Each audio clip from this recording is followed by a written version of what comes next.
ஞான வார்த்தை மூலமாக கர்த்தர் எங்களை ஆசீர்வதித்தார். இப்பொழுது நாங்கள் மறுபடியுமாக பாஸ்டர் சாமுவேல் ராஜார்களை வரவழைப்போமாக. Praise the lord pastor. Thank you, பொறுமையா இருந்து இவ்வளவு நேரம் கேட்டுக்கொண்டு கர்த்தருடைய வார்த்தையை கேட்டதுக்கு நன்றி பாஸ்டர். வாருங்கள், வந்து எங்களோட வார்த்தையை பகிர்ந்து கொள்ளுங்கள். God bless you. ஆமென், ஆமென். சங்கமம் வழியாக உங்களை சந்திக்கிறதுல ரொம்ப சந்தோஷம். ஆண்டவருடைய வார்த்தை நாளிலும் கூட நாங்க 2 சாமுவேலின் புஸ்தகம் 3வது அதிகாரம்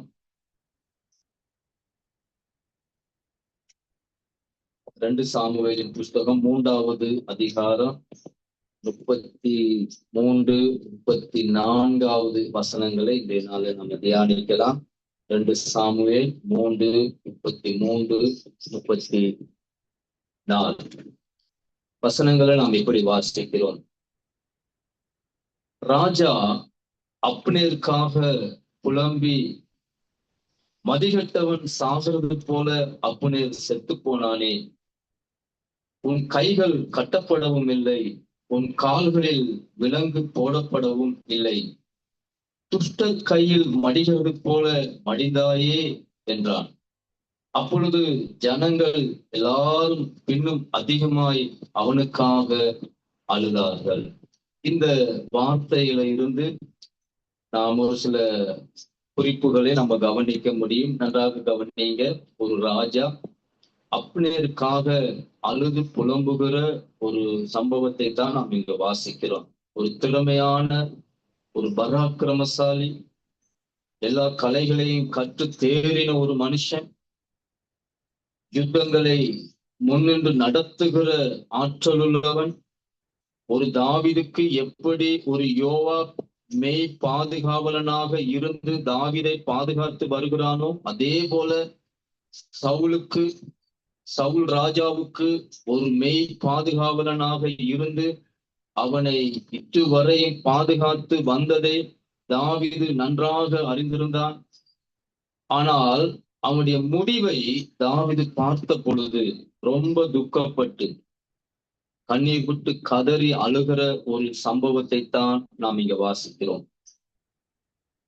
ஆரம்பம் நன்றாக தான் இருந்தது, ஆனா அப்னேருடைய முடிவோ துக்கமான ஒரு காரியமாக காணப்பட்டது. தாவீது ராஜா சொல்லும் போது இப்படி சொல்லுகிறார், மதிகெட்டவன் சாகிறது போல செத்து போனானே. நாம் எல்லாருக்கும் மரணம் ஒன்று உண்டு என்பதை நாம் மறந்துவிடக் கூடாது. நாம் எல்லாரும் ஒரு நாள் மரிக்க போகிறோம். ஆனால் மதிகெட்டவனைப் போல மரித்து விட கூடாது. நாம் இந்த வார்த்தையை நான் உங்களுக்கு என்னுடைய செய்தியின் கடைசி பகுதியிலே நான் கொஞ்சம் இதை விவரமாக சொல்லிக் கொடுக்க விரும்புகிறேன்.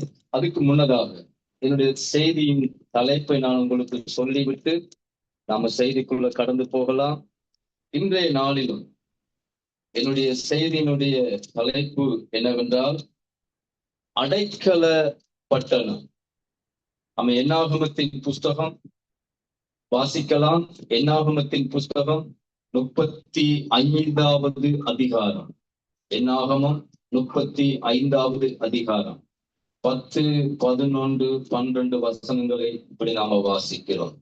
நீ இஸ்ரவேல் புத்திரரோடு சொல்ல வேண்டியது என்னவென்றால், நீங்கள் யோர்தானை கடந்து கானான் தேசத்திலே பிரவேசிக்கும் போது கைப்பிசகாய் ஒருவனை கொன்று போட்டவன் ஓடிப்போய் இருக்கத்தக்க அடைக்கல பட்டணங்களை, சில பட்டணங்களை குறிக்க கடவீர்கள். கொலை செய்தவன் நியாய சபையிலே நியாயம் விசாரிக்கப்படும் முன் சாகாமல் பழி வாங்குறவன் கைக்கு தப்பியோடி இருக்கும்படி அவைகள் உங்களுக்கு அடைக்கல பட்டணங்களாக இருக்க கடவுது. நாம் இங்க வாசிக்கிற இந்த பகுதியிலே ஆண்டவர் மோசேக்கு கொடுக்கிற ஒரு கட்டளையை தான் நாம் இங்க வாசிக்கிறோம். ஆண்டவர் மோசேக்கு சொல்லுகிறார், நீங்க யோர்தானை கடந்து கானானுக்குள்ள போன உடனே நீ அந்த கானானை பிரித்து ஒவ்வொரு கோத்திரங்களுக்காக, ஜனங்களுக்காக நீ அந்த கானான் தேசத்தை பிரித்து கொடுக்கும் பொழுது நீ ஞாபகத்துல வைத்திருக்க வேண்டிய ஒரு காரியம் என்னவென்றால், லேவி கோத்திரத்தோடு இணைந்து வருகிற எல்லைகளில் எல்லாம் ஒரு 6 அடைக்கல பட்டணங்களை நீ உண்டாக்க வேண்டும். ஏன் ஆண்டவர் இப்படிப்பட்ட ஒரு காரியத்தை செய்ய சொல்லுகிறார் என்றால், தேவன் அந்த நாட்கள்ல நீங்க பாத்தீங்கன்னா கடுமையான நியாயப்பிரமாண சட்டங்கள் கொடுக்கப்பட்டிருந்தது. கண்ணுக்கு கண், கைக்கு கை, ஜீவனுக்கு ஜீவன், ஒருவன் கை பிசகாக அல்லது தவறுதலாக தெரியாம ஏதோ தற்செயலாக ஒரு விபத்தை போல காரியம் நடந்தாலும் அவன் கட்டாயம் கொல்லப்பட வேண்டும் என்கிறதான ஒரு கடுமையான சட்டங்கள் அந்த நாட்கள்ல கொடுக்கப்பட்டிருந்ததுனால ஆண்டவர் அந்த காரியங்களை முன்னிட்டு பாருங்க. நான் இந்த பழைய ஏற்பாட்டு புஸ்தகங்கள் எல்லாம் வாசிக்கும் பொழுது அல்லது ஆரம்ப நாட்களிலே எங்களுக்கு முன்பதாக நின்று போதித்த நிறைய தலைவர்கள் சொல்லும் பொழுது எப்படி எங்களுக்கு காண்பித்து தந்தார்கள் என்றால், பழைய ஏற்பாட்டிலே தேவன் கடுமையாயிருந்தார், அக்கினியாயிருந்தார், பட்சிக்கிறவரை போல இருந்தார். அவரிடத்துல இரக்கமே இல்லை. அவர் சின்ன தவறு செய்தாலும் தண்டிக்கிறவராகவே இருந்தார். அப்படின்னு தான் நாங்க போதிக்கப்பட்டிருந்தோம். ஆனா உண்மையாகவே நாங்கள் வேத புத்தகத்தை திறந்த மனதோடு வாசித்து பார்த்தால் நாம் ஆராதிக்கிற தேவன் இரக்கத்திலே ஐஸ்வர்யம் உள்ள ஒரு தேவன். இந்த இடத்துல நீங்க பாருங்க, வசனம் சொல்லுகிறது ஆண்டவர் எவ்வளவு இரக்கம் உள்ளவராக இருக்கிறார் என்று.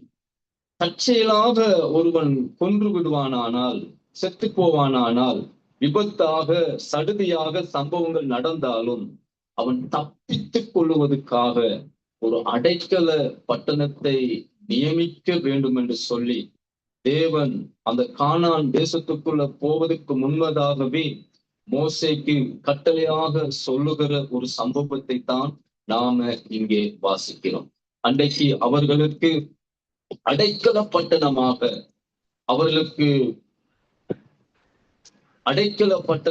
அவர்களுக்கு தேவன் கொடுத்த பெரிதான இரக்கத்தை நாம் அங்கு வாசிக்கிறோம். இன்றைக்கும் நாமும் வாழ்கிற இந்த நாட்களிலே தேவன் தவறு செய்து, குற்றம் செய்து, பிழை செய்து, பாவம் செய்து, தேவனுக்கு பிரியமில்லாத வாழ்க்கை வாழ்ந்து, தேவன் அருவருக்கிற காரியங்கள்ல ஈடுபட்டு தெரிந்தோ தெரியாமலோ ஜனங்கள் சிதறுண்டு தேவனுடைய கோபத்துக்கு ஆளாகிற காரியங்கள் எல்லாம் செய்து கொண்டு வருகிற பொழுதெல்லாம் இந்த காலத்திலும் அதே போல தேவன் நமக்கும் அடைக்கல பட்டணங்களை தேவன் தந்திருக்கிறார்.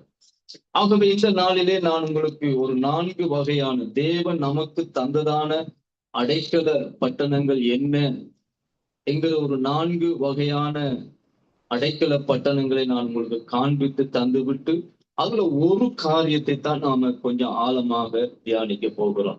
முதலாவதாக நல்லா கவனிங்க, ஆண்டவராகிய இயேசு கிறிஸ்துவை இந்த நாட்களில் வாழ்கிற நமக்கு தேவன் அடைக்கல பட்டணமாக தேவன் தந்திருக்கிறார். இரண்டாவதா திருச்சபையை தேவன் நமக்கு ஒரு அடைக்கல பட்டணமாக தேவன் தந்திருக்கிறார். திருச்சபையை தேவன் ஒரு அடைக்கல பட்டணமாக தேவன் தந்திருக்கிறார். மூன்றாவதாக ஆண்டவராகிய இயேசு கிறிஸ்துவினுடைய ரத்தத்தை தேவன் நமக்கு இன்றைக்கு அடைக்கல பட்டணமாக தேவன் தந்திருக்கிறார். அன்றைக்கு எகிப்தில் உள்ள ஜனங்கள் சங்காரமாகாதபடிக்கு நிலைக்கால்கள்ல ரத்தம் பூசப்பட்ட எல்லா இஸ்ரவேல் குடும்பங்களும் காப்பாற்றப்பட்டது போல, சங்கார தூதன் அவளை கடந்து போனது போல, இன்றைக்கும் தேவன் அவருடைய ரத்தத்தை நமக்கு ஒரு அடைக்கல பட்டணமாக தந்திருக்கிறார். நான்காவதாக இப்படி நாம வாசிக்கிறோம், கர்த்தருடைய நாமம் பலத்த துருகம். அவருடைய நாமம் நமக்கு ஒரு அடைக்கல பட்டணமாக கொடுக்கப்பட்டிருக்கிறது. அல்லாத நீங்க 4 வகையான அடைக்கல பட்டணங்களை நான் உங்களுக்கு காண்பித்து தருகிறேன். முதலாவது ஆண்டவராக இயேசு கிறிஸ்து, இரண்டாவது தேவன் நமக்கு தந்த திருச்சபை, மூன்றாவது ஆண்டவராக இயேசு கிறிஸ்துவுடைய ரத்தம். நான்காவது அவருடைய நாம் எது நம்மை திரட்டுகிறதோ, பாவமா இருக்கலாம், சாபமா இருக்கலாம், வியாதிகளா இருக்கலாம், மந்திரங்களா இருக்கலாம், பேய் பிசாசுகளா இருக்கலாம், வறுமையா இருக்கலாம், தரித்திரமா இருக்கலாம், எது நம்மை திரட்டுகிறதோ நாம் ஓடி அடைக்கலம் புகுந்து கொள்ளக்கூடிய ஒரு இடத்தை தேவன் நமக்கும் இன்றைக்கு ஏற்படுத்தி வைத்திருக்கிறார். அல்லேலூயா! எவ்வளவு நல்ல ஆண்டவர் பாருங்க. ஆகவே இந்த நாளிலே நாம் அதுல ஒரு காரியத்தை தான் நம்ம கவனிக்க போகிறோம். முதலாவது சொல்லப்பட்ட காரியம், ஆண்டவராகிய இயேசு கிறிஸ்து இன்றைக்கு நமக்கு ஒரு அடைக்கல பட்டணமாக தேவன் நமக்கு தந்திருக்கிறார். ஆகவே நான் இந்த அடைக்கல பட்டணத்தினுடைய விசேஷம் என்ன, ஏன் நான் ஆண்டவராகிய இயேசு கிறிஸ்துவை அதற்கு ஒப்பிட்டு பேசுகிறேன் என்று சொன்னால், பழைய ஏற்பாட்டுல சொல்லப்பட்டிருக்கிற அத்தனை காரியங்களும் புதிய ஏற்பாட்டுல ஆண்டவராகிய இயேசு கிறிஸ்துவுக்கு ஒத்து போவதை நாம் நன்றாக கவனித்து பார்க்கக்கூடிய ஒன்றாக இருக்கிறது. நிழலாக சொல்லப்பட்டது நிஜமாக நாம் காணக்கூடியதாகவே இருக்கிறது. முதலாவது கவனிங்க, இந்த அடைக்கல பட்டணத்தினுடைய விசேஷம் என்னவென்றால், அடைக்கல பட்டணத்துடைய விசேஷம் என்னவென்றால், அடைக்கல பட்டணம் 24 மணி நேரமும் திறந்தேதான் இருக்கு. கவனிங்க, எந்த நேரத்துல நாம் அந்த பட்டணத்துக்குள்ள போகலாம், எந்த நேரத்துக்குள்ளும் நாம் அந்த பட்டணத்துக்குள்ள ஓடலாம்.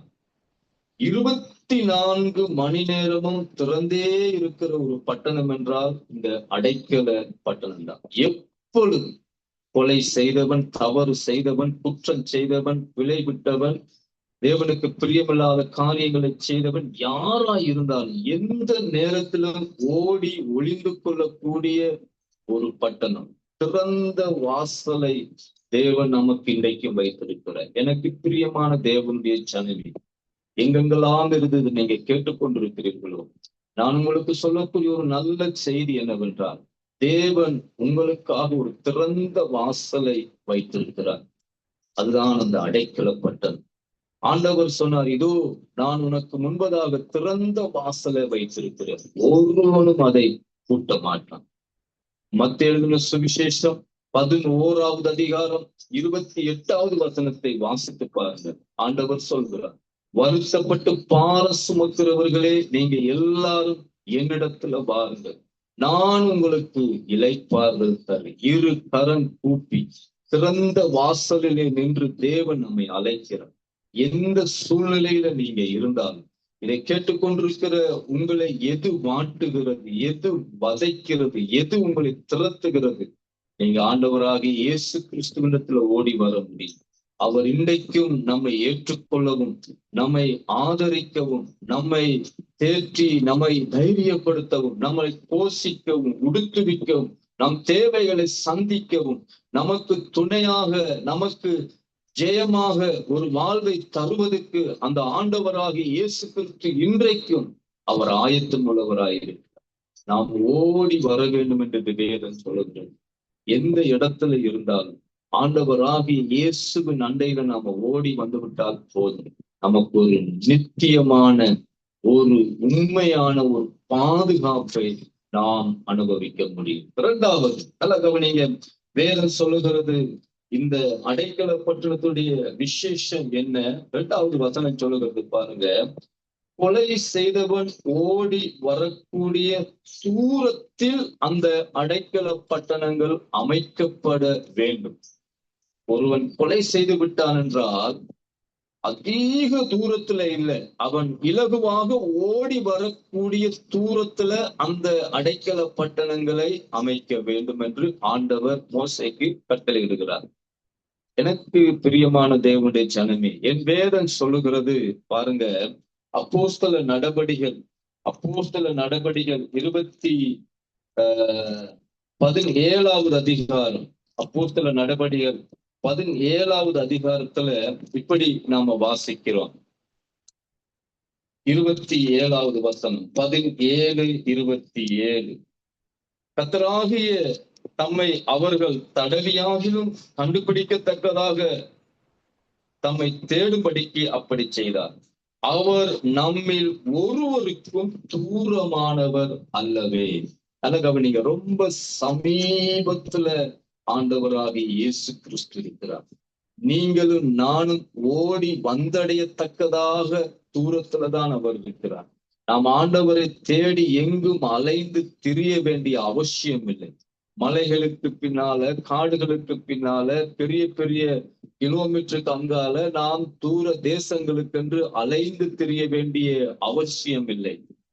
நீங்க கண்டுபிடிக்கக்கூடிய ரொம்ப சமீபத்துல, நீங்க இலகுவாய் போய் சேரக்கூடிய ரொம்ப சமீபத்துல ஆண்டவர் உங்களை அருகாமையில இருக்கிறாருங்கிறதுதான் அப்போஸ்தலர் 17:27 நம்ம வாசிக்கிறோம். எனக்கு பிரியமான தேவ ஜனமே, நான் ரொம்ப ஆச்சரியப்படுகிற ஒரு காரியம், எவ்வளவு அருகாமையில அவர் இருக்கிறார் தெரியுமா? வெளிப்படுத்தல் 3வது அதிகாரம் 20வது வசனத்தை பாருங்க. இதோ வாசப்படியில நின்று நான் கதவை தட்டுகிறேன். நீங்க வாசலை திறந்தால் போதும், நான் உங்கள் உள்ளே வந்து விடுவேன் என்று சொல்லி. ரொம்ப சமீபத்துல, வாசலுக்கும் உள்ளே வருவதற்குள்ள இடைவெளியை கொஞ்சம் கற்பனை பண்ணி பாருங்க. அவ்வளவு சமீபமாக ஆண்டவர் இயேசு கிறிஸ்து உங்கள் அருகாமையில அவர் இருக்கிறார். எந்த பாடுகளுக்குள்ள நீங்க கடந்து போனாலும், பிதாவே நீங்க கூப்பிட்டாலே போதும், ஆண்டவராக இயேசுவே நீங்க இந்த கூப்பிட்டாலே போதும், அவர் உங்களுக்குள்ளே வருவதற்கு அவர் ஆயத்தமாயிருக்கிறார். இதோ வாசப்படியில நின்று கதவை தட்டுகிறேன். கண்ணீரோடு நீங்க இந்த வார்த்தைகளை கேட்டுக்கொண்டிருக்கலாம், பிரச்சனைகளோடு இந்த வார்த்தைகளை கேட்டுக்கொண்டிருக்கலாம், அல்லது கஷ்டங்களோடு இந்த வார்த்தைகளை கேட்டுக்கொண்டிருக்கலாம். பேய் பிசாசுகளுடைய அழுத்தங்களுக்கு மத்தியிலிருந்து கஷ்டப்பட்டு கொண்டு இந்த வார்த்தைகளை நீங்க கேட்டுக்கொண்டிருக்கலாம். நான் உங்களுக்கு சொல்லக்கூடிய ஒரு நல்ல செய்தி என்னவென்றால், அவர் உங்களுக்கு தூரமானவர் அல்ல. நீங்க வந்தடைய தக்க பக்கத்துல தான் அவர் இருக்கிறார். உங்க வாசல் அருகாமையில தான் அவர் இருக்கிறார். நீங்க உங்க இருதய கதவை திறந்தாலே போதும், என் ஆண்டவர் உங்களுக்குள்ளே அவர் வந்து விடுவார். நான் ஒரு வேத தேவ மனுஷன் பேசுகிற ஒரு வார்த்தை நான் இப்படி கேட்டேன். ஒரு ஆண்டவர் வாசப்படியில நின்று கதவை தட்டும் பொழுது வெறுமையா வந்து அவர் நின்று தட்டுகிறவர் அல்லையா, அவர் பல ஆசீர்வாதம் என்கிற பொதிகளோடு அவைகளை சுமந்து கொண்டு வந்து அவர் நம்முடைய வாசப்படியை தட்டுகிறாராம். எவ்வளவு நன்மைகள், எவ்வளவு கிருபைகள், எவ்வளவு ஆசீர்வாதம்! நாம வேண்டிக் கொள்ளுகிறதுக்கும் நினைக்கிறதுக்கும் அதிகமான பொதிகளை தன் தோள்களில சுமந்து கொண்டு வந்து இந்த இந்த ஒவ்வொரு மனுஷனுடைய வாசலையும் அவர் தட்டி கொண்டே இருக்கிறாராம். நமக்கு அது விளங்கல, நமக்கு அது தெரியல. நாம ஏதோ அந்நிய தெய்வம் என்று நினைத்து அதை புறக்கணித்து விடுகிறோம். வேறு மதத்தவருடைய தெய்வம் என்று சொல்லி நாம் அதை புறக்கணித்து விடுகிறோம். அப்படி அல்ல தேவனுடைய ஜனமே. உங்களை ஆசீர்வதிக்கும்படி, உங்கள் தேவைகளை சந்திக்கும்படி, உங்களை இந்த இக்கட்டான நிலையில இருந்து உங்களை தூக்கி எடுக்கும்படி, உங்கள் ஆபத்துக்கு உங்களுக்கு உதவி செய்யும்படி அந்த ஆண்டவர் நிறைய ஆசீர்வாதமான பொதிகளை சுமந்தவராய் வந்து நின்று உங்கள் இருதய கதவை தட்டி கொண்டிருக்கிறார். இன்றைக்கு நீங்க அவருடைய சத்தத்தை கேட்டு அந்த அந்த அந்த இருதய கதவை திறந்து உள்ளே வாங்க ஆண்டவர் என்று சொன்னாலே போதும், தேவன் உங்களுக்குள்ளே கடந்து வந்து பெரிய காரியங்கள் உங்கள் வாழ்க்கையிலே அவர் செய்ய வல்லவராய் இருக்கிறார். 3வதாக வசனத்துல நாங்க இப்படி வாசிக்கிறோம். 3வதாக அடைக்கல பட்டணத்தினுடைய விசேஷம் என்ன? வேதம் சொல்லுகிறது, எவ்வளவு காலம் அங்கு இருக்க முடியும் என்று நீங்க தேடி பார்த்தால், அந்த அந்த அடைக்கல பட்டணத்துல இத கொலை செய்தவன் ஓடி போய் எவ்வளவு காலம் இருக்கலாம் அப்படின்னு சொல்லி தேடி பார்த்தால், யோசுவாவின் புஸ்தகம் 20வது அதிகாரத்துல 6வது வசனத்துல இப்படி வாசிக்கிறோம். யோசுவா 20:6 நாம் இப்படி வாசிக்கிறோம். அந்த காலத்துல இருந்த பிரதான ஆசாரியன் மரணமடையும் மட்டும் அவன் அங்கே இருக்க முடியும். யோசுவா பாருங்க, அந்த வசனத்துல இப்படி வாசிக்கிறோம். யோசுவா 20வது அதிகாரத்துல இப்படி வாசிக்கிறோம் பாருங்க. வசனம் சொல்லுகிறது, அந்த பிரதான ஆசாரியன் மரிக்கிற மட்டும் அந்த அந்த அந்த கொலை செய்தவன் அங்கு போய் இருக்க முடியும். பாருங்க 6வது வசனம், நியாயம் விசாரிக்கும் சபைக்கு முன்பதாக அவன் நிற்கும் வரைக்கும், அந்த நாட்களில் இருக்கிற பிரதான ஆசாரியன் மரணம் அடையும் வரைக்கும் அவன் அந்த பட்டணத்திலே குடியிருக்க கடவன். பாருங்க, இந்த வசனம் சொல்லுகிறது, ஒரு பழைய ஏற்பாட்டினுடைய அடைக்கல பட்டணத்துக்கும் புதிய ஏற்பாட்டினுடைய அடைக்கல பட்டணத்துக்கும் உள்ள வித்தியாசத்தை கவனிங்க. ஒரு தற்காலிகமான ஒரு பாதுகாப்பு, அதாவது இந்த இந்த கொலை செய்தவன் ஓடி போய் அந்த அடைக்கல பட்டணத்துல போய் இருந்து ஒரு 2 வருஷத்துக்கு பிறகு அந்த ஆசாரியன் செத்து போயிட்டான் என்றால், அந்த அடைக்கல பட்டணத்துக்குள்ள போனவன் வெளியே வந்து விட வேண்டும். அவனுடைய காலம் முடிந்து விடுகிறது. ஆனால் புதிய ஏற்பாட்டுக்கு நீங்க வரும் பொழுது வேதம் சொல்லுகிறது, எபிரேய ஆக்கியம் சொல்லும் போது இப்படி சொல்லுகிறார், 7வது அதிகாரம் 25வது வசனம், எப்பொழுதும் மரிக்காத ஒரு பிரதான ஆசாரியன் நமக்கு உண்டு என்று சொல்லி. எனக்கு பிரியமான தேவ ஜனமே, இந்த அடைக்கல புதிய ஏற்பாட்டில வாழுகிற ஜனங்களாகிய நம்முடைய வாழ்க்கையில தேவன் நமக்கு தந்திருக்கிற பெரிய ஆசீர்வாதம் என்னவென்றால், நாம் ஆராதிக்கிற அந்த ஆண்டவர் மரணத்தை ஜெயமெடுத்த ஆண்டவர், மரணமே இல்லாத ஒரு ஆண்டவர். சதா காலமும் அவன் அந்த பட்டணத்துக்குள்ள இருக்க முடியும். மரிக்காத மரணத்தை ஜெயித்த ஒரு ஆண்டவர், பிரதான ஆசாரியர். அப்படிப்பட்ட ஒரு நல்ல இடத்துக்கு நாம வந்து சேர்ந்திருக்கிறோம். எனக்கு பிரியமான தேவனுடைய ஜனமே, நமக்கு ஒரு நம்பிக்கை உண்டு. நாம் ஒரு தற்காலிகமான பாதுகாப்புக்குள்ள அல்ல, நித்திய நித்திய நித்திய காலமா இருக்கக்கூடிய ஒரு பாதுகாப்புக்குள்ள நாம கடந்து வந்திருக்கிறோம். ஆகவே நம்முடைய வாழ்க்கையிலே நாம் கவனிக்க வேண்டிய ஒரு காரியம் என்னவென்றால், நாம் மரிக்காத மரணத்தை காணாத ஒரு அடைக்கல பட்டணத்துக்குள்ளே நாம் கடந்து வந்திருக்கிறோம். ஒரு பிரதான ஆசாரியன், மரணத்தை ஜெயமெடுத்த ஒரு பிரதான ஆசாரியனுடைய அடைக்கல பட்டணத்துக்குள்ளே நாம் கடந்து வந்திருக்கிறோம். நம்முடைய எதிர்காலத்தை குறித்த பயம் நமக்கு இருக்க வேண்டிய அவசியம் இல்லை. ஏனென்றால் தேவன் நம்மோடு சதாகாலமும் கூட இருக்கிறார். 4வதாக நன்றாக கவனிங்க, இந்த அடைக்கல பட்டணத்துடைய விசேஷம் என்னவென்றால், கொலை செய்தவன் அந்த அடைக்கல பட்டணத்தை இலகுவாய் கண்டுபிடிப்பதற்கு அந்த வீதிகள் எல்லாம் குறியீடுகள் குறிக்கப்பட்டிருக்குமா. நல்லா கவனிங்க, அந்த அடைக்கல பட்டணத்துக்கு அவன் ஓடி போகிறதுக்காக இந்த ரோட்டை, இது அடைக்கல பட்டணத்தினுடைய வீதி, அல்லது இந்த வழியாக போன அடைக்கல பட்டணத்துக்கு போகலாம் அப்படின்னு குறியீடுகள் வைக்கப்பட்டிருக்குமா. எனக்கு பிரியமான தேவனுடைய ஜனமே, இன்றைக்கும் தேவன் நாம் அடைக்கல பட்டணத்தை போய் அடைவதற்காக நிறைய குறியீடுகளை தேவன் வைத்திருக்கிறார். நான் ஒரு சில குறிப்புகளை நான் சொல்ல முடியும். அல்ல கவனிங்க, ஒரு தேவனுடைய மனுஷன் அல்லது தேவனுடைய ஒரு ஊழியக்காரன் அடைக்கல பட்டணத்தை அடையாளப்படுத்தி காண்பித்து கொடுக்கக்கூடிய ஒரு குறியீடு மட்டும்தான். அல்ல கவனிங்க, ஒரு துண்டு பிரதி ஒரு குறியீடாகும். ஒரு கேசட், ஒரு ரேடியோ, நாம கேட்டுக்கொண்டிருக்கிற இந்த வானொலி எல்லாம் ஆண்டவராகிய இயேசு கிறிஸ்துவை வழிகாட்டுகிற ஒரு குறியீடு தான்.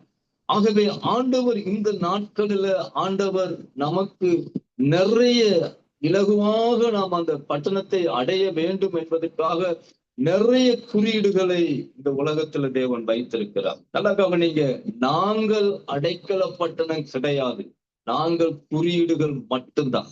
வேதாகமத்துல ஊழியர்களுடைய கால்கள்ல போய் விழுந்த ஜனங்களை குறித்து வேதம் சொல்லியிருக்கிறது. பேதுருடைய கால்கள்ல போய் விழுகிறார்கள், பவுலுடைய கால்கள்ல போய் விழுகிறார்கள், ஒரு யோவான் தூதனுடைய கால்கள்ல போய் விழுகிறார். அவர்கள் எல்லாரும் அவர்களை தூக்கி எடுத்து சொன்ன வார்த்தை என்ன தெரியுமா? நாங்களும் உங்களை போல சாதாரண மனுஷர் தான், நீங்க தொழுது கொள்ளணும் ஆண்டவராகிய இயேசு கிறிஸ்துவை மட்டும்தான். எனக்கு பிரியமான தேவஜானமே, எவ்வளவு அழகாக அவர்கள் அந்த இயேசுவை விரல் நீட்டி காண்பித்து கொடுக்கிறதை நாம பார்க்க முடியும். ஆகவே நாம் யாரை தொழுது கொள்ள வேண்டும் என்று சொன்னால் ஒரு ஊழியக்காரனை அல்ல, ஊழியக்காரனுக்கு மேலா ஆண்டவராகிய இயேசு கிறிஸ்துவை மாத்திரமே நாம தொழுது கொள்ள வேண்டும். ஒரு ஊழியனை நீங்க கனம் பண்ண வேண்டும், ஆனால் தொழுது கொள்ள வேண்டும் ஆண்டவராகிய இயேசு கிறிஸ்துவை மட்டும்தான். ஆகவே நாம் ஒரு குறியீடு மாத்திரமே. இந்த நாளிலே நான் உங்களுக்கு சொல்ல வருகிற செய்தி என்னவென்றால், மறுபடியுமாக நாம ஆரம்பத்துல பார்த்த அந்த வசனத்துக்கு நேராய் போவோம். வசனம் சொல்லுகிறது 2 சாமுவேலின் புஸ்தகம் 3வது அதிகாரத்துல இப்படி வாசிக்கிறோம். 2 சாமுவேலின் புஸ்தகம் 3வது அதிகாரத்துல அப்னேரை குறித்து நாம வாசித்தோம் அல்லவா? அப்னேர் இந்த அதிகாரத்துல நீங்க பாத்தீங்கன்னா, இந்த அப்னேர் ஒரு மதிகட்டவன் போல செத்து போனானே என்று சொல்லி ராஜா அழுது புலம்புகிறதை தான் நாம் இங்க வாசிக்கிறோம். எனக்கு பிரியமான தேவனுடைய ஜனமே, இன்றைக்கும் ஜனங்கள் வேதாகமத்துல சொல்லப்பட்டிருக்கிறது, ஓசியா 4வது அதிகாரம் 6வது வசனத்துல சொல்லப்பட்டிருக்கிறது, என் ஜனங்கள் அறிவில்லாமல் சங்காரமாகிறார்கள், அறிவில்லாமல் சங்காரமாகிறார்கள். என் ஜனங்கள் வேதத்துல இன்னும் ஏசாயாவின் புஸ்தகத்துல வாசிக்கிற என் ஜனங்கள் அறிவில்லாமல் சிறைப்பட்டு போகிறார்கள். எனக்கு பிரியமான தேவனுடைய ஜனமே, இந்த இந்த இந்த அப்னேர் மரித்து போனதான ஒரு சம்பவத்தை தான் நம்ம இங்க வாசிக்கிறோம். இந்த அப்னேர் எங்க போய் மறிக்கிறார் என்றால், நல்ல கவனிங்க, அடைக்கல பட்டணத்துல போய் அவர் மறிக்கிற ஒரு சம்பவத்தை தான் நாம் இங்க வாசிக்கிறோம். இந்த அடைக்கல பட்டணங்கள் எங்கெங்கெல்லாம் சொல்லப்பட்டிருக்கிறது நீங்க வேதாகமத்துல வாசித்தால், யோசுவாவின் புஸ்தகம் 20வது அதிகாரத்திலே நீங்க பார்க்க முடியும். 7-8 வசனங்களிலே இந்த அடைக்கல பட்டணங்களுடைய பெயர்கள், 6 பட்டணங்களுடைய பெயர்களும் குறிக்கப்பட்டிருக்கிறது. அதுல ஒரு பட்டணம் தான் எப்ரோன் என்று சொல்லக்கூடிய ஒரு பட்டணம். இப்ப இங்க கவனிச்சு பாருங்க, வசனம் சொல்கிறது, இந்த தாவீதை சந்திக்கும்படி அப்னேர் இந்த எப்ரோனுக்கு வருகிறான், இந்த அடைக்கல பட்டணத்துக்குள்ள வருகிறான். ராஜாவை அவன் சந்தித்து அவன் திரும்ப வீட்டுக்கு போகிற பொழுது, இப்ப கவனித்து பாருங்க, இந்த வசனத்துல இப்படி வாசிக்கிறோம். என்ன வாசிக்கிறோம்? 27வது வசனம், 2 சாமுவேல் 3வது அதிகாரம் 27வது வசனம். அப்னேர் எப்ரோனுக்கு திரும்பி வருகிற பொழுது யோவாப் அவனோடு கூட ரகசியமாய் பேச போகிறவன் போல அவனை ஒளிமுக வாசலின் நடுவே ஒரு பக்கமாய் அழைத்து போய் தன் தம்பி அசைகளுக்காக இரத்த பலியை வாங்க அங்கே அவனை வயிற்றிலே குத்தி கொன்று போட்டான். இப்ப அப்னேர், நல்ல கவனிங்க, ஒரு அடைக்கல பட்டணத்துக்குள்ள இருக்கிறான். ஆனால் அந்த யோவாப் நன்றாக தெரியும், வேத ஒழுங்கின்படி, நியாயப்பிரமாண சட்டத்தின்படி நாம அடைக்கல பட்டணத்துக்குள்ள இருக்கிற ஒரு மனுஷனை கொல்லக்கூடாது, கொல்லவும் முடியாது. ஆகவே இந்த காரியத்தை அறிந்திருந்த இந்த யோவாப் அந்த அப்னேரை அந்த அடைக்கல பட்டணத்துக்குள்ள இருந்து வெளியே எடுத்து, அவன், நல்ல கவனிங்க, அவன் ரகசியமாக சமாதானம் பேசுகிறவனை போல ஒரு நடிப்பு நடித்து, ஒரு வஞ்சனையாக, தந்திரமாக அந்த அடைக்கல பட்டணத்துல இருந்து அந்த அப்னேரை வெளியே எடுத்து அந்த யோவாப் அவனை கொண்டு போடும். இன்றைக்கு நான் உங்களுக்கு சொல்லக்கூடிய செய்தி என்னவென்றால், ஆண்டவராகிய இயேசு கிறிஸ்துவை ஏற்றுக்கொள்ளாதவர்கள் நீங்க துரிதமாய் ஓடிவான். ஆண்டவராகிய இயேசு கிறிஸ்து தான் நமக்கு கொடுக்கப்பட்டிருக்கிற இந்த அடைக்கல பட்டணம். அதே நேரத்துல நான் சொல்லக்கூடிய 2வது செய்தி என்னவென்றால், அடைக்கல பட்டணத்துக்குள்ள இருக்கிற நீங்க ரொம்ப ஜாக்கிரதையா இருக்கணும், ரொம்ப கவனமா இருக்கணும். கொல்லாத சத்துருவானவன் யார விழுங்கலாம், யார கொள்ளலாம் என்று சுற்றி திரிகிற சத்துருவானவன் உங்களுக்கு அடைக்கல பட்டணத்துக்குள்ள இருக்கிற வரைக்கும் தான் பாதுகாப்பு. நீங்க ஆண்டவராக இயேசு கிறிஸ்துவுக்குள்ள இருந்தால் பாதுகாப்பு, அவருடைய ரத்தத்துக்குள்ள இருந்தால் பாதுகாப்பு, சபைக்குள்ள இருந்தால் பாதுகாப்பு, அவருடைய நாமத்துக்குள்ள நீங்க இருந்தால் பாதுகாப்பு. இப்படிப்பட்ட பாதுகாப்பான அரணான இந்த அடைக்கல பட்டணத்துக்குள்ள வாழ்ந்து கொண்டிருக்கிற உங்களை ஒரு யோவான் அப்னேரை ரகசியமாய் வெளியே எடுத்து கொன்றது போல இன்றைக்கு சாத்தானானவன் செய்கிற தந்திரமான வேலை இதுதான். அடைக்கல பட்டணத்துள்ள இருக்கிற உங்களுக்கு ஒரு எச்சரிப்பின் சத்தமாய் நான் சொல்லுகிறேன். சத்துரு உங்களை கொல்லும்படி தந்திரமான முறைகளை இந்த நாட்கள்ல கையாண்டு வருகிறது நீங்க பார்க்க முடியும். ஒரு இச்சையை கொண்டு அவன் உங்களை வெளியே இழுக்க பார்க்கிறான். ஒரு பண ஆசையை கொடுத்து உங்களை வெளியே இழுக்க பார்க்கிறான். இந்த உலக சிற்றின்பங்களை கொடுத்து அவன் உங்களை வெளியே இழுக்க பார்க்கிறான்.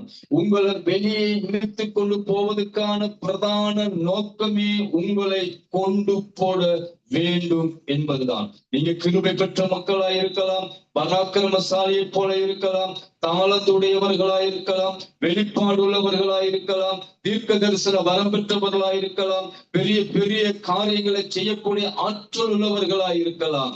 நீங்க மதிகெட்டவன் போல செத்து போய்விடக் கூடாது. அவனுடைய தந்திரங்களில சிக்கி மதிகெட்டவர் சாகிறது போல செத்துடக் கூடாது. தேவன் இன்னைக்கு சபைகளுக்கு எச்சரிக்கிற காரியங்கள் தான். சபைக்குள்ள இருக்கிற வரையில்தான் உங்களுக்கு பாதுகாப்பு, இயேசுக்குள்ள இருக்கிற வரையில்தான் உங்களுக்கு பாதுகாப்பு, ரத்தத்துக்குள்ள இருக்கிற வரையில்தான் உங்களுக்கு பாதுகாப்பு, உங்களுக்கு கர்த்தருடைய நாமத்துக்குள்ள இருக்கிற வரையில்தான் உங்களுக்கு பாதுகாப்பு. வெளியே போய்விடக் கூடாது. நாம் எதை செய்தாலும் ஆண்டவருக்காக இந்த அடைக்கல பட்டணத்துக்குள்ளே இருந்து கொண்டே காரியங்களை செய்ய வேண்டும். உலகம் நம்மை இழுக்க பார்க்கிறது, பாவம் நம்மை வெளியே இழுக்க பார்க்கிறது, பேய் பிசாசுகள் நம்மை வெளியே இழுக்க பார்க்கிறது. அவனுடைய தந்திரங்களுக்கு நீங்க அகப்பட்டு வஞ்சிக்கப்பட்டு வெளியே போய்விட கூடாது. 2 கொரிந்தியர் புத்தகத்தில் இப்படி வாசிக்கிறோம். 2வது அதிகாரம் 14வது வசனத்துல வாசிக்கிறோம். அப்போஸ்தலனாகிய பவுல் இப்படி சொல்லுகிறார், அவனுடைய தந்திரங்கள் நமக்கு தெரியாதவைகள் அல்லவே என்று சொல்லி அவர் சொல்லுகிறார். வசனத்தை பாருங்க. 2 கொரிந்தியர் புஸ்தகம் 2வது அதிகாரம் 14வது வசனத்துல இப்படி வாசிக்கிறோம். 2:14 சாத்தானாலே நாம் மோசம் போகாதபடிக்கு அப்படி செய்தேன், அவனுடைய தந்திரங்கள் நமக்கு தெரியாதவைகள் அல்லவே. எவ்வளவு தந்திரமான முறையில சாத்தான் இன்றைக்கு கிரியை செய்து கொண்டு வருகிறான் என்று பாருங்க. அந்த அந்த தந்திரங்கள்ல ஒரு காரியத்தை நான் உங்களுக்கு சொல்லி முடிக்கிறேன். நல்லா கவனிங்க. வசனம் சொல்லுகிறது, 11வது வசனம் சொல்லுகிறது, சாத்தானாலே நீங்க மோசம் போகாதபடிக்கு என்று சொல்லி அவனுடைய தந்திரங்கள் உங்களுக்கு தெரியாது அல்லவே என்று சொல்லி சொல்லுகிறார். என்ன காரணம்? 10வது வசனத்தை பாருங்க. எவனுக்கு நீங்க மன்னிக்கிறீர்களோ அவனுக்கு நானும் மன்னிக்கிறேன், மேலும் எதை நான் மன்னித்திருக்கிறோனோ அதை உங்கள் நிமித்தம் கிறிஸ்துவனுடைய சன்னதியிலே மன்னித்திருக்கிறேன். தேவன் மன்னித்த ஒரு மனுஷனை உங்களால மன்னிக்க முடியாமல் போகிறதா?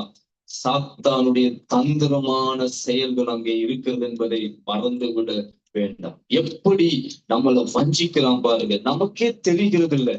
நாம பகையை வைத்துக்கொண்டு கசப்பை வைத்துக்கொண்டு ஆண்டவருடைய ராஜ்யத்தில் ஓடிக்கொண்டே இருக்கிறோம். ஆனால் அது சாத்தானுடைய தந்திரமான ஒரு வேலைங்கிறத நம்மளால புரிந்து கொள்ள முடியல. நம்மளால அதை சரியாக அதை ஏற்றுக்கொள்ள முடியல.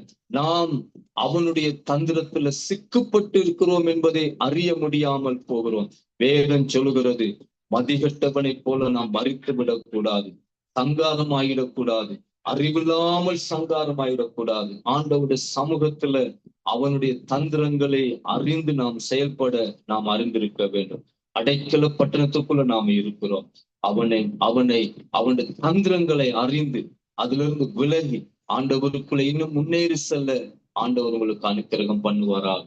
நாங்க ஜெபம் செய்வோம். அன்பின் பரலோக பிதாவே, இந்த நாளிலும் ஆண்டவரே, இந்த அடைக்கல பட்டணங்களுக்குள்ளே வர வேண்டிய ஜனங்கள் எல்லாரும் சீக்கிரம் வந்து சேர ஆண்டவரே நீர் அனுக்கிரகம் பண்ணும்படி நான் ஜெபிக்கிறேன். அப்பா, ரட்சிக்கப்படாது இருக்கிற ஜனங்கள், ஆண்டவரை அறியாது இருக்கிற ஜனங்கள், இருளுக்குள்ள இருக்கிற ஜனங்கள் ஆண்டவரே, இந்த பெரிய வெளிச்சத்துக்குள்ள ஓடி வர திரும்ப செய்யும்படி நான் ஜெபிக்கிறேன். கண்ணீரோடு ஆண்டவரே, கவலையோடு, துக்கத்தோடு, வேதனையோடு இருக்கிற ஜனங்கள் ஆண்டவரே, இந்த அடைக்கல பட்டணத்துக்குள்ள கடந்து வர வேண்டும் என்று நான் ஜெபிக்கிறேன். அதே நேரத்துல அடைக்கல பட்டணத்துக்கு உள்ளே இருக்கிறவர்கள் ஆண்டவரே, இந்த சத்துருடைய தந்திரமான காரியங்களை சிக்கப்பட்டு வெளியே போய் அகால மரணமாய் விடாதபடி, மதிகட்டவர்களை போல மறித்து விடாதபடி ஆண்டவரே, இந்த சபை மக்களை, ஜனங்களை பாதுகாக்கும்படி நாங்கள் செபிக்கிறோம். ஒரு ஆளுகைக்குள்ள எங்கள் ஒவ்வொருவரையும் தாழ்த்துகிறோம்,